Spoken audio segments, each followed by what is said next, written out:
Intambara y'Uburusiya na Ukraine igiye kuzuza imyaka ibiri itanguye. Bamwe n'abandi ntibareka kwerekana ko iyi ntambara yarambiranye cane, ari nako n'ibinyamakuru bitandukanye vyatanguye gutera umugongo ino ntambara, ahubwo kuva mu kwezi kw'icumi k'umwaka uheze, ubwo hatanguzwa ibitero hagati y'umutwe wa Hamas hamwe na Israel.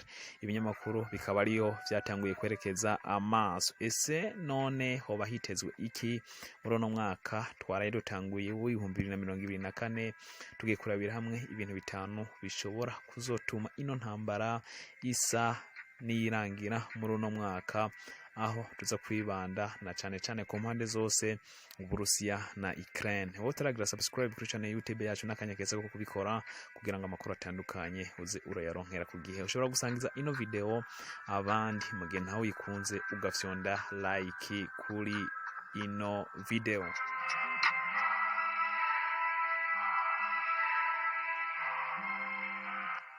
Icambere gishobora kuzokwivanga muri ino ntambara ni ikibazo c'amafaranga muri Ukraine. Ibikaba bizoshobora kuzotuma kino gihugu ca Ukraine gifata ingingo yo guhagarika intambara. Ibi rero bishobora kuzotuma iyi ntambara ihagarara. Kimwe mwokwibuka nuko kuva intambara yatangura mu kwezi kwa kabiri k'umwaka w'ibihumbi 2022, Ukraine yagiye ishingira ino ntambara ku mfashanyo ndetse n'imisada yagiye ironka na cane mu bihugu vyo mu burengero. Ariko kuva mu mwaka wa 2023 ibintu vyatanguye kugorana cane, aho ifashanyo yaje iteba ahandi ivaho burundu.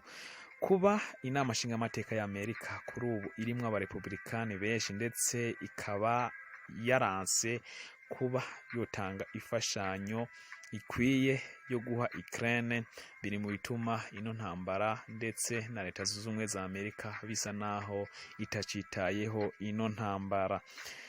Ifashanyo rero za Leta Zunze Ubumwe za Amerika kuri Ukraine kuri ubu zigenda bigura ntege, aho ifashanyo ingana na miliyaridi 61 vyari vyitezwe yuko itogwa mu mpera z'umwaka uheze, ikaba itigeze itogwa bitewe nuko abashinga amateka baba Republikane bayiteye umugongo. Aba Republikane rero bakaba batigera bakozwa namba ivyo guha amafaranga Ukraine, ahubwo bo bagasaba yuko aho ayo mafaranga yo kuha Ukraine ahubwo nyabuna boyashira ku vyo gucungera imipaka y'ibindi bihugu, aho na cane basaba yuko amafaranga menshi yoshigwa mu bijanye n'imipaka, aho akomejwe kwicigwa abanyagihugu benshi.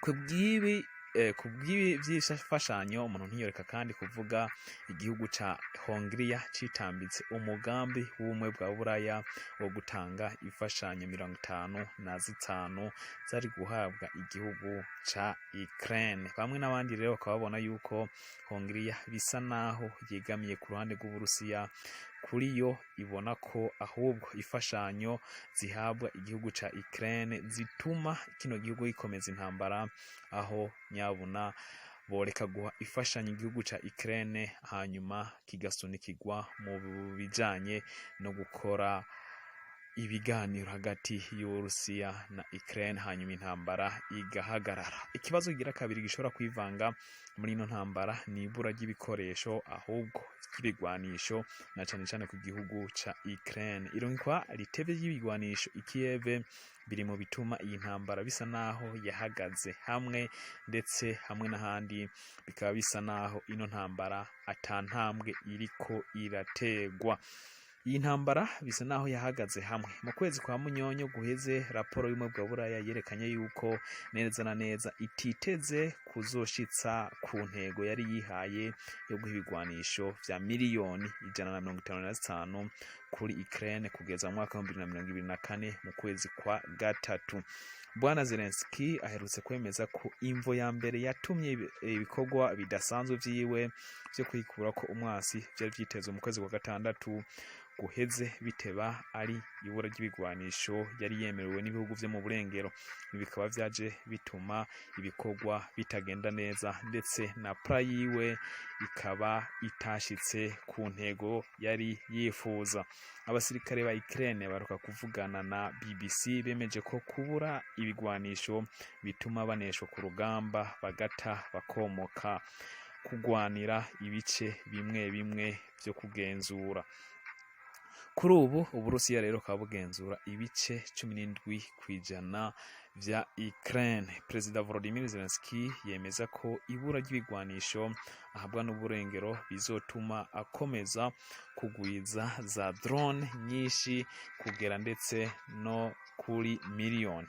Ukraine rero ikaba izobandanya ihangana n'Uburusiya nk'uko bivugwa na Perezida Volodymyr Zelensky. Perezida w'Uburusiya Vladimir Putin we aherutse kwemeza mu kiganiro kirangiza umwaka n'abanyamakuru ko igisirikare cy'Uburusiya gikomeza gusonga imbere na rya ibigwanisho Ukraine igenda irungikirwa bigenda biteba cyane. Gusa ibihugu byo mu burengero n'ibihugu vya Leta Zunze Ubumwe za Amerika bikaba bigenda bigabanura cyane cyane ndetse bikaba bigenda bigabanuka, ibigwanisho biri mu bubiko vyabo bikaba bigenda bigabanuka. Ukraine igenda ihura n'ibibazo aho kuri ubu igisirikare arico cashizwemwo inguvu nyinshi mu uyu mwaka wa 2024. Ubutegetsi bwa Kiev bwiteze kuzokoresha miliyardi 43.2 vy'amadolari ya Leta Zunze Ubumwe za Amerika mu gisirikare gusa, naho Uburusiya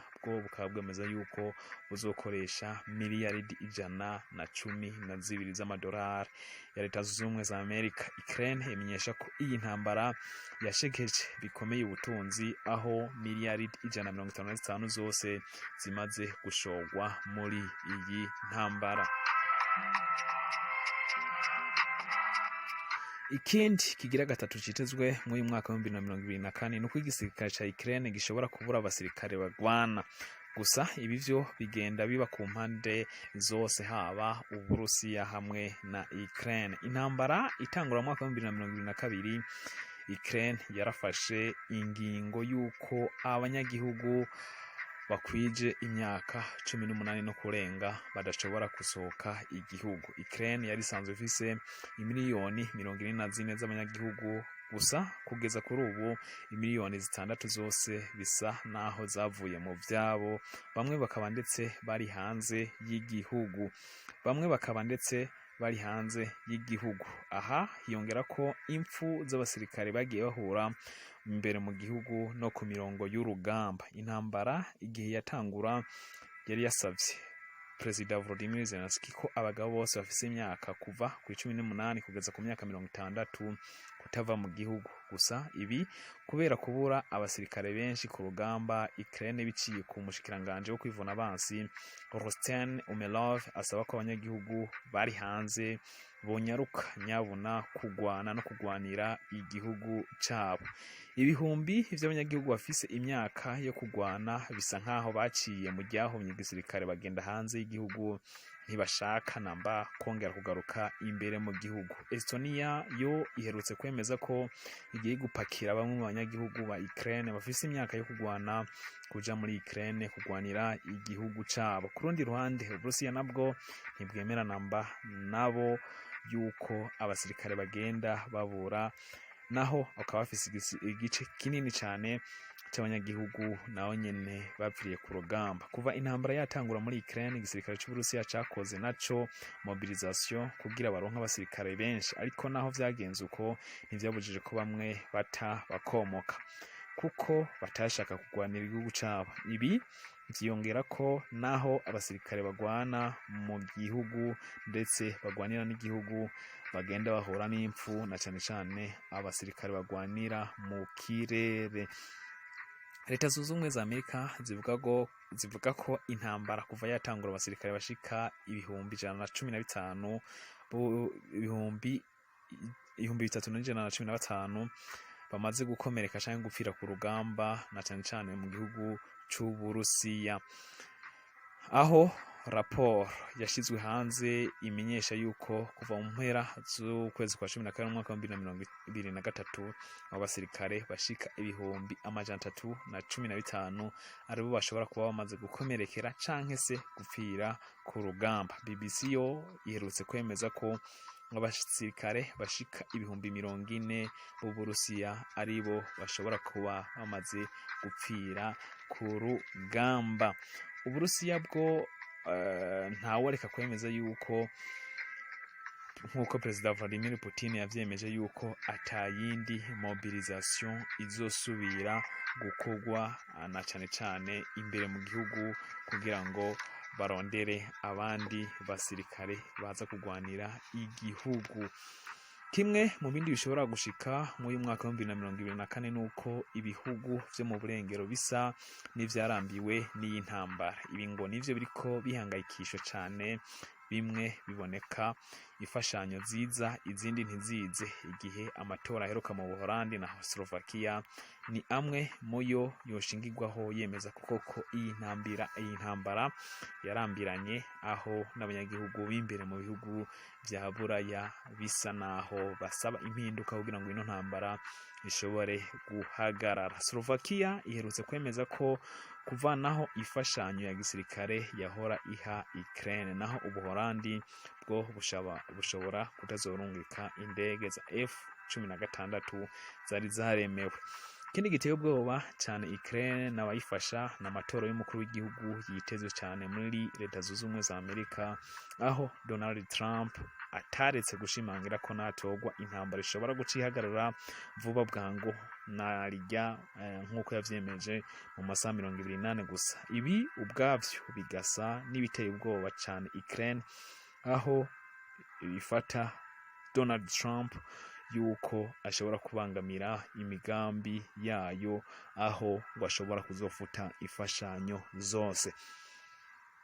Icyanyuma nuko Ukraine n'Uburusiya mw'uyu mwaka wa 2024 bigiye vyompi gukomeza imigenderanire n'ibindi bihugu kugira birondere ababafata mu mugongo.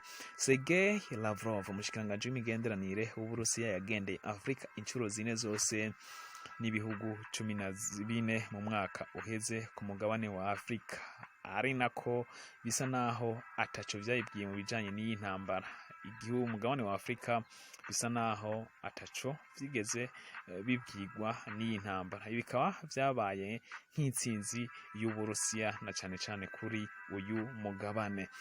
Ariko naho biruko Ukraine nayo nyene ntiyicaye, aho yagiye yifuza gufata umugabane wa Afrika nk'uko ifata iyindi migabane, ndetse cane bakeneye gushikikirwa. Dmytro Kuleba, umushikiranganji w'imigenderanire, nawe yagendeye Afrika inshuro zibiri zose, agendera ibihugu 9 vy'umugabane. Ibihugu bimwe bimwe bisa naho vyegamiye ibihugu vyo mu burengero, ari nako ibindi bihugu bisa naho vyegamiye cyane ibihugu vyo mu buseruko, Uburusiya hamwe n'Ubushinwa. Gusa ikibazo gihora kigaruka ni iki: ese intambara yoba izohera ryari kandi gute? Ukraine ntireka kwemeza ko intambara ubwayo izorangira ari uko imipaka yafashwe n'Uburusiya kuva mu mwaka wa 2014 harimwo na Crimea ndetse n'intara zine Uburusiya bwigaruriye ari uko bubohowe bukisubizwa na cane cane biciye ku rugamba, ariyo nzira yonyene ishobora kuzoheza iyi ntambara. Ku rundi ruhande, Uburusiya bwo bwemeza ko iyi ntambara bisa naho iriko igwana n'ibihugu vyo mu burengero kandi yiteze kugwana ivy'igihe kirekire gishoboka. Ibi bishobora kusigura ko koko atawovuga yuko ino ntambara vyitezwe yuko izorangira mu mwaka w'ibihumbi 2024, ahubwo ino ntambara igashobora gukomeza, ariko vyose bikaba bizoshingira ku kungene ibihugu vya Buraya bizovyifatamwo, haba gushigikira Ukraine canke kuyitera umugongo, kuko gukora intambara nk'iyi Ukraine bisaba yuko iba ifashwe, ikaba ifashijwe n'ibindi bihugu. Ntawo kwitegera yuko ino ntambara ishobora kuzorangira muri uno mwaka, kuko nk'uko igihugu ca Ukraine kibisaba ndetse n'igihugu c'Uburusiya kibisaba, bisa naho Ukraine ititeze namba kuja mu biganiro, ariko ifashanyo zizobandanya zirungikwa ari navyo bizoshingirwaho nimba koko ino ntambara ishobora kuzorangira canke itazorangira. Ibihano ku mpande zose, impfu z'abanyagihugu, impfu z'abasirikare birashobora kuzobandanya na cane cane ku mpande zose, ari nako imigenderanire y'ibihugu izobandanya itosekara canke ikomezwa ku mpande zose. Reka tubashimire ko mwabanye natwe muri kino kiganiro, tubasaba yuko mugira subscribe nk'uko twari twabandatanguye tubibasaba mwebwe mutarabikora, kugira ngo amakuru atandukanye muzoze murayaronkera ku gihe. Jewe yari François Ntakarutimana nari kuri micro, hano ni kuri channel YouTube ya Ivyacu TV na Gahwane. Tuzongera mu bindi biganiro.